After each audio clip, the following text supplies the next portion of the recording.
Karanlıktır, biz abdest de alamıyor. Hiçbir çaremiz yok ki bir yerde. Şeyler karanlıktır, biz gelip gene dönüyor, eve gidiyor, abdest alıyor.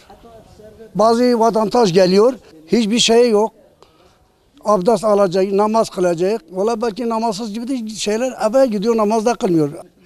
Bizim başında devlet diyor ki biz Müslümandır. Biz hakiki Müslümandır. Niye bütün kurumlara şeyler, alatı bilmem ne her şeyi veriyor. Tek cami.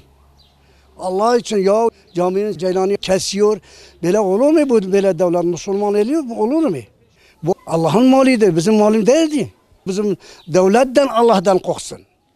Bizim devletten Allah'tan korksun. Bizim cami bile niye böyle razalata götürüyor? Çağdaş bizim ceyranımızı kesiyor. Ben 1967 yaşındayım. 75 yaşında. 75 yaşında böyle görmedim camiyi elektrikini kesmişler. Daima devlet veriyor. Bir hafta ezan okuyumur bu camide. Elektrik olmasa kimse gelemez. Birisi ezan okunmasa, elektrik olmasa gelir mi camiye? Klima olmasa sıcaktan duramıyoruz ki. Bak biz buradan oturuyoruz, orada namaz kıldığı zaman gidiyoruz. Orada duramıyoruz. Kur'an okuyamıyoruz. Pervanemiz vardı, istersen getirebilirsin, sen de bir gör. Onu da bile çalıştırmıyoruz biz. Onu geldi, frizileri kapattılar.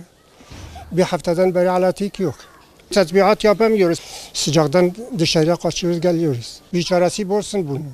Böyle biz dayanmıyoruz sıcaktan mesela. Yarın kış gelecek, şimdi sıcaktır. Sayın Cumhurbaşkanı'ya, bakanlığa hepsi sesleniyor. Bize sahip çıkın. Bütün camilere. Biz Müslümandır. Selam kit khozun bide nöbet eyle. Ne oldu dedi?